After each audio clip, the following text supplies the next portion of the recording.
You know that dream, right? That little idea in the back of your head that says, what if I just sold everything, moved to Oregon, and lived a simple, self-sufficient life? It's a powerful idea, this modern pioneer spirit. But what if that whole dream is kind of built on a myth? I mean, just picture it for a second. You did it. You found the perfect little piece of land. You've got chickens scratching in the yard, a garden full of food. Maybe you built a cozy little cabin with your own two hands. You're out of the rat race for good. The air is fresh, life is simple. You've made it. And then you get the mail. And there it is. An official-looking, certified letter from the county. And just like that, your beautiful, simple dream is drowning in bureaucratic jargon like unauthorized wastewater facility or non-habitable auxiliary structure. Suddenly, you're facing a list of violations and fines that could wipe out everything you've built. The dream just shattered. So what on earth is happening here? Oregon has this incredible brand, right? It's the green, eco-friendly, progressive paradise. But when you actually try to live a simple life off the land, the reality is, well, it's a totally different story. And it all starts with the most basic thing you can think of: water. Okay, so you've probably heard this one before. Back in 2012, the internet just exploded with headlines about a guy in Oregon getting thrown in jail for collecting rainwater. It sounded insane, but the reality was a little more complicated. See, this guy wasn't just putting a few rain barrels under his gutters. He had built massive, unpermitted dams and reservoirs, illegally holding back enough water to fill 20 Olympic-sized swimming pools. That's not really collecting rainwater. That's diverting a public waterway. So, that big misunderstanding leads to the real question for anyone wanting to homestead there. Is it actually legal to collect rainwater in Oregon? And the answer is yes. But that yes comes with a whole lot of asterisks. And that's where the dream starts to get really, really complicated. It's legal, sure, but in the most convoluted way possible. Think of one of those Rube Goldberg machines, where a whole series of overly complex, ridiculous steps have to happen just to, pour a glass of water. That's kind of what we're dealing with here. Okay, so get this. If you have a tiny system under 360 gallons, you're pretty much fine.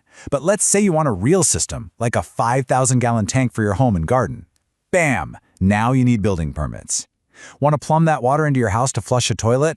Okay, now you need plumbing permits and a special backflow prevention system. And if you actually want to drink the pure rainwater falling on your own roof, well, the state officially calls that water non-potable. So you're going to need state-approved, permitted, inspected filtration systems. It's an absolute mountain of red tape for something that in a state like, say, Idaho, is as simple as setting up a tank. So water is a headache. What about shelter? I mean, this is the era of tiny homes. Surely Oregon encourages building a small, simple, low-impact cabin, right? Well, this is where the state's rules can actually turn your dream off-grid cabin into something that feels a lot more like a tiny, well-regulated prison. Let's look at Lane County, a really popular spot. The second you decide to build a tiny home, you hit a fork in the road. Is it on wheels? Well, then it's legally a vehicle, like an RV. You can't just live in it permanently on your land. Okay, so you put it on a foundation. Great, congratulations, you've just decided to build a permanent tiny home, and now you get to deal with the entire maze of residential building codes. And here is the absolute craziest part. To build your off-grid tiny home, you are legally required to connect to the grid. I'm not kidding. You have to connect to county water, county sewage, and the electric grid. Your composting toilet? Nope, illegal. Your dream of living purely on solar? Not going to happen. You're looking at full plan reviews, tons of permits, inspections, licensed contractors, basically the whole system you were trying to get away from. And maybe you're thinking, fine, I'll be clever. I'll just build a little shed under 200 square feet because that doesn't need a permit. I'll just live in that. Yeah, they've thought of that. They have a legal term for it, a non-habitable auxiliary structure. And that word non-habitable is the key. They are legally forbidding you from living in it. This all seems completely backwards, right? Especially for a state that's all about nature and freedom. So you have to wonder, is it like this everywhere? Let's do a little head-to-head comparison. Let's see what it takes to build a small cabin in Oregon versus a state that doesn't really market itself that way at all, like Wyoming. Okay, just look at this table for a second, because the difference is absolutely staggering. In Lane County, Oregon, mandatory grid connection, mandatory sewage connection, building permits required. You're looking at months, maybe a year of process, and anywhere from $3,000 to $8,000 in fees before you even hammer a nail. And in Johnson County, Wyoming, None of it. Not required, not required, not required. Let's just let that sink in. The total permit cost to build yourself a small off-grid cabin in Johnson County, Wyoming is zero. A big fat zero.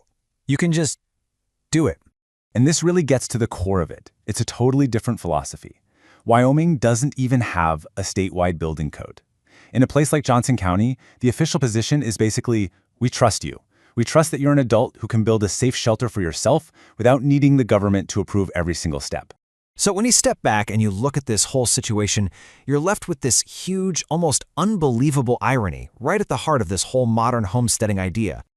Someone coined the perfect phrase for it: sustainability theater.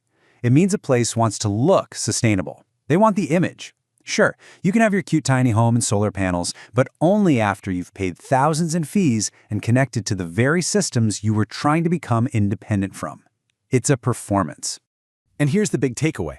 The states with the flashiest, most progressive, eco-friendly marketing are often the ones with the most restrictive, expensive, and soul-crushing rules that make it nearly impossible to actually live a simple, low-impact life. So the real freedom belt for people who want to do this stuff isn't where the marketing says it is. It's in these other places: Wyoming, Idaho, Montana, even Missouri and Tennessee. These states might not have the green brand, but what they do have is something way more important: the actual freedom to build your own home, collect your own water, and just live your life. So what's the lesson here? It's not that the homesteading dream is dead, not at all. It's that you have to look for it in the right place. Don't move somewhere based on vibes or a state's reputation. You got to do the boring homework. Go online and read the actual county building codes, then pick up the phone, call the local building department, and ask them super specific questions about what you want to do. It really leaves you with a final question to chew on. The state that markets sustainability might fine you into oblivion for trying to live that way, while the state that says nothing about it might just leave you alone to actually do it. So you have to wonder, does true freedom ever really need a marketing campaign? If this explainer opened your eyes a little and you enjoy digging past the hype to find out what's really going on, do us a favor and hit that like and subscribe button. Thanks for tuning in.